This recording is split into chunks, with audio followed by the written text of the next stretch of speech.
ஆண்டவராகிய இயேசு கிறிஸ்துவின் நாமத்திற்கு மகிமை உண்டாவதாக. இந்த நல்ல நாளிலே உங்கள் யாவரையும் நான் வாழ்த்துகிறேன்.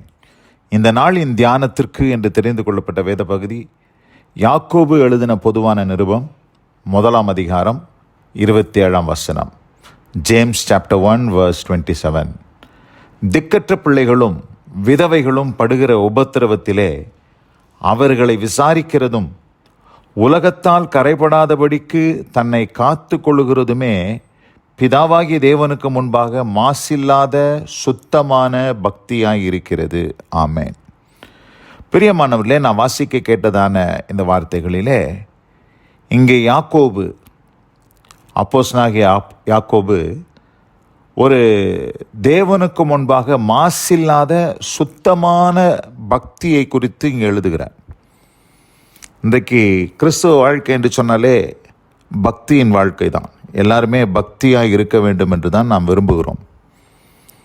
பக்தியிலே நாம் வளர வேண்டும். அந்த பக்தியிலே அந்த தேவ பக்திக்குரியவர்களாக நாம் வாழ வேண்டும் என்பது தான் நம்முடைய வாஞ்சை. ஆனால் உண்மையான பக்தி என்ன? தேவ பக்தியை குறித்து இந்த இடத்துல எழுதுகிறார். அந்த உண்மையான பக்தி எப்படிப்பட்டதாக இருக்கிறது என்று சொன்னால், ஒரு நாணயத்திற்கு 2 பக்கம் இருப்பதை போல் இங்கே ஒரு 2 பக்கத்தை இந்த இடத்திலே அப்போஸ்தலன் காட்டுகிறதை நாம் பார்க்க முடிகிறது. முதலாவது பக்கம் என்ன சொல்லுகிறார்? திக்கற்ற பிள்ளைகளும் விதவைகளும் படுகிற உபத்திரவத்திலே அவர்களை விசாரிக்கிறதும். இது நாணயத்தினுடைய ஒரு பக்கம். என்ன செய்யணுமா? திக்கற்ற பிள்ளைகளும் விதவைகளும் படுகிற உபத்திரவத்தில் அவரை விசாரிக்கணும். உண்மையான பக்தி, ஒருவன் கிறிஸ்தவனாக நான் பக்திமானாக இருக்கிறேன் என்று ஒருவன் சொல்லிக்கொள்வானேயானால் அவன் ஏழை எளிய மக்களுக்கு, திக்கற்றவர்களுக்கு, ஆதரவற்றவர்களுக்கு, கைவிடப்பட்டவர்களுக்கு, நெருக்கப்பட்டவர்களுக்கு, பசியாக இருக்கிறவர்களுக்கு, அப்படிப்பட்ட மக்களுக்கு அவன் விசாரிக்கிறவனாக, அப்படிப்பட்ட மக்களுக்கு இறங்குகிறவனாக அவன் காணப்பட வேண்டும். அதோடு கூட அவன் பரிசுத்தமாயும் வாழ வேண்டும். தன்னை உலகத்தால் கரைப்படாதபடிக்கு தன்னை காத்து கொள்ளுகிறதுமே பிதாவாகிய தேவனுக்கு முன்பாக மாசில்லாத சுத்தமான பக்தி. அப்போ தன்னை பரிசுத்தமாய் காத்து கொள்ளுகிற ஒரு அனுபவம் நாணயத்தினுடைய மறுபக்கம். இன்றைக்கு நடக்கிற காரியங்கள் எப்படி இருக்கிறது என்று சொன்னால், சிலர் தங்களை அதிக பரிசுத்தவான்களாக எண்ணி, எப்பொழுதுமே தங்களை பக்திமான்களாக எண்ணி பரிசுத்தம் பரிசுத்தம் பரிசுத்தம் பரிசுத்தம் பரிசுத்தம் என்று சொல்லி அவர்கள் எப்பொழுதுமே பார்த்திங்கன்னா தேவனோடு நாங்கள் நடக்கிறோம் அப்படின்ற மாதிரி ஒரு எண்ணத்தில் அவங்க பக்தியில் முக்தி அடைந்து இருப்பாங்க. ஆனால் சுற்றி உள்ள உலகத்தை குறித்து அவங்களுக்கு எந்த கவலையும் இல்லை. அழிந்து போகிற ஆத்துமாக்களை குறித்து கவலை இல்லை.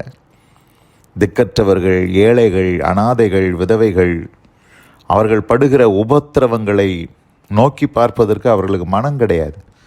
அவங்க பார்த்திங்கன்னா நாங்கள் தேவனோடு சஞ்சரிக்கிறோம், பக்தியாக வாழ்கிறோம் அப்படின்னு சொல்லி அவங்க யோசிச்சுட்ருக்கிறாங்க. அதுவும் தப்பு. அப்படி வாழ்வது தப்பு. பக்தியும் இருக்கணும். அதாவது நாம் பரிசுத்தமும் நமக்கு தேவை. பரிசுத்தம் இல்லாமல் தேவனை ஒருவனும் தரிசிக்க முடியாது. நான் பரிசுத்தராக இருக்கிறது போல நீங்களும் பரிசுத்தராக இருங்கள் என்று ஆண்டவர் சொல்லியிருக்கிறார். நம்மை நாமே சுத்திகரித்து கொள்ள வேண்டும். நம்மை கரைப்படாதபடி நம்மை பாதுகாத்து கொள்ள வேண்டும். அதுதான் பக்தியினுடைய ஒரு பக்கம். ஆனால் பக்தியினுடைய மறுபக்கம் என்ன? இது மாத்திரம் இருந்தால் போதாது. கூடவே திக்கற்ற பிள்ளைகள், விதவைகள் படுகிற உபத்திரவத்திலே அவர்களை விசாரிக்கிற ஒரு ஊழியம், அந்த ஊழியத்தையும் நம்ம செய்யணும். ஏழை எளிய மக்களுக்கு இறங்கி அவர்களை விசாரிக்கிற காரியத்தை, இது 2த்தையுமே செய்யும்போது தான் அது தேவனுக்கு முன்பாக மாசில்லாத சுத்தமான பக்தியாக அது காணப்படுகிறது. சிலர் என்ன செய்கிறாங்கன்னா, ஏழை எளிய மக்களுக்கு மாத்திரம் உதவி செய்கிறேன், நான் ஏழை எளிகளுக்கு உதவி செய்கிறேன், நான் தரித்திரருக்கு உதவி செய்கிறேன், திக்கற்றவர்கள், ஆதரவற்றவர்கள், விதவைகள், கைவிடப்பட்டவர்களுக்கெல்லாம் உதவி செய்கிறேன்ற சொல்லிட்டு அதை மாத்திரம் அவங்க செஞ்சுட்டு தங்கள் வாழ்க்கையில் தங்களை சுத்திகரித்து கொள்ளாமல், கரைபடாதபடிக்கு தங்களை பாதுகாத்து கொள்ளாமல் வாழ்கிற வாழ்க்கை விட்டுடுறாங்க. இதுவும் தப்பு, அதுவும் தப்பு. ஒரு கூட்டம் பக்தி பக்தி பக்தி என்று சொல்லி பரிசுத்தம் பரிசுத்தம் பரிசுத்தம் சொல்லி அப்படியே போயிட்டு ஏழை எளிய மக்களுக்கு இறங்குகிற அனுபவமே இல்லை. இன்னொரு கூட்டம் ஏழை எளிய மக்களுக்கு தான் நாங்கள் இறங்குவோம், ஏழை எளிய மக்கள் உதவி செய்கிறோம், அது செய்கிறோம், இது செய்கிறோன்னு சொல்லிட்டு சோஷியல் ஒர்க்கெல்லாம் பண்ணுறோன்னு சொல்லிட்டு அதிலேயே லயித்து போய் தங்கள் வாழ்க்கையை கரைபடாதபடி பாதுகாத்து கொள்ளுகிற அனுபவம் அவங்களுக்கு இல்லை. ரெண்டுமே தப்பு. அதனால தான் சொல்கிறாரு, நீங்கள் எப்படிப்பட்டவர்களாக இருக்க வேண்டும் என்று சொன்னால், நீங்கள் உங்களை நீங்களே சுத்திகரித்து கொண்டு கரைபடாதபடி உங்களை காத்து கொள்ளுகிறதும் கூடவே திக்கற்ற பிள்ளைகளும் விதவைகளும் படுகிற உபத்திரவத்திலே அவர்களை விசாரிக்கிறதும் ரொம்ப அவசியம். நீங்கள் நிறைய பேருக்கு இந்த ஏழை எளிய மக்களுக்கு இறங்கி உதவி செய்யணுன்ற எண்ணமே இல்லாமல் போச்சு. இந்த நாட்களில் பார்க்கும்போது நல்ல சௌகரியமாக வாழ்கிறாங்க, பரிசுத்தமாக ஜீவிக்கிறாங்க, எல்லாம் நல்லது, சபைக்கு போகிறாங்க, பக்தி விருத்தி அடைகிறாங்க, எல்லாம் செய்கிறாங்க.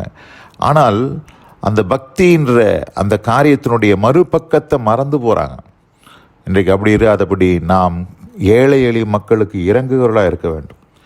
ஏன்னு சொன்னால் வேதம் சொல்லுது, ஏழை மக்களுக்கு நம்ம இறங்கலைன்னா என்ன நடக்குமா? நீதிமொழியின் புஸ்தகம் 21ஆம் அதிகாரம் 13ஆம் வசனத்தை வாசிக்கிறேன். ஏழையின் கூக்குரலுக்கு தன் செவியை அடைத்து கொள்ளுகிறவன் தானும் சத்தமிட்டு கூப்பிடும்போது கேட்கப்பட மாட்டான். அப்போ உங்கள் ஜெபமே கேட்கப்படாது. என்னதான் நீங்கள் பக்தியாக இருந்து நான் பரிசுத்தத்தில் முத்தி போயிட்டேன், தேறிட்டேன் அப்படின்னு சொல்லிட்டு ஏழைக்கு இறங்கலைன்னா, ஏழையின் கூக்குரலுக்கு தன் செவியை அடைத்து கொள்ளுகிறவன் தானும் சத்தமிட்டு கூப்பிடும்போது கேட்கப்படவே மாட்டான். உங்கள் ஜெபம் கூட கேட்கப்படாது. அப்போது நம்முடைய வாழ்க்கையில் நாணயத்தினுடைய ஒரு பக்கம் பக்தி, பரவசம், நான் ஆண்டவரோடு நடக்கிறேன், ஜெப வாழ்க்கை, வேத வாசிப்பு, ஆண்டவரோடு கூட நான் ஐக்கியத்தில் இருக்கிறேன் என்று சொல்லுகிறது ஒரு பக்கம் இருந்தாலும், நாணயத்தின் மறுபக்கம் ஏழை எளிய மக்களுக்கு இறங்கி உதவி செய்கிறவர்களாக இருந்தால் மாத்திரமே நம்முடைய ஜெபங்கள் அங்கீகரிக்கப்படும் என்பதை இந்த நாளிலே புரிந்து கொண்டு நாம் அப்படிப்பட்டவர்களாய் நடந்து தேவனுக்கு முன்பாக மாசில்லாத சுத்தமான பக்தி உடையவர்களாய் வாழ கர்த்தர் நமக்கு கிருபை செய்வாராக. இந்த வார்த்தையில் கேட்ட ஒவ்வொருவரையும் கர்த்தர் தாமே ஆசீர்வதித்து காப்பாராக. God bless you all. ஆமேன், ஆமேன். ஜெபிப்போம். எங்கள் அதிகமாய் நேசிக்கிற எங்கள் அன்பின் பரலோக பிதாவே, திக்கற்ற பிள்ளைகளும் விதவைகளும் படுகிற உபத்திரவத்திலே அவர்களை விசாரிக்கிறதும் உலகத்தால் கரைப்படாதபடி தன்னை காத்து கொள்ளுகிறதுமே பிதாவாகிய தேவனுக்கு முன்பாக மாசில்லாத சுத்தமான பக்தியாய் இருக்கிறது என்பதை இந்த நாளில் எங்களோடு பேசினேன். ஆண்டவரே, அப்படிப்பட்டவர்களாய் நாங்கள் வாழ, அப்படிப்பட்ட அனுபவத்தை பிராக்டிக்கல் கிறிஸ்டியன் ஆண்டவரே, நாங்கள் நடைமுறை கிறிஸ்தவர்களாக நாங்கள் ஜீவிக்க கர்த்தர் எங்களுக்கு கிருபை செய்யும். ஆண்டவரே கர்த்தாவே, துவராஜா கேட்ட வார்த்தையின்படியாக இந்த நாளில் வசனம் கேட்ட பிள்ளைகள் ஒவ்வொருத்தருக்கும் அந்த அனுபவத்தை தந்தருள்வீராக. கிருபையின் கரத்திலே தாழ்த்துகிறேன். இயேசு கிறிஸ்துவின் வல்ல நாமத்தில் பிதாவே. ஆமேன், ஆமேன்.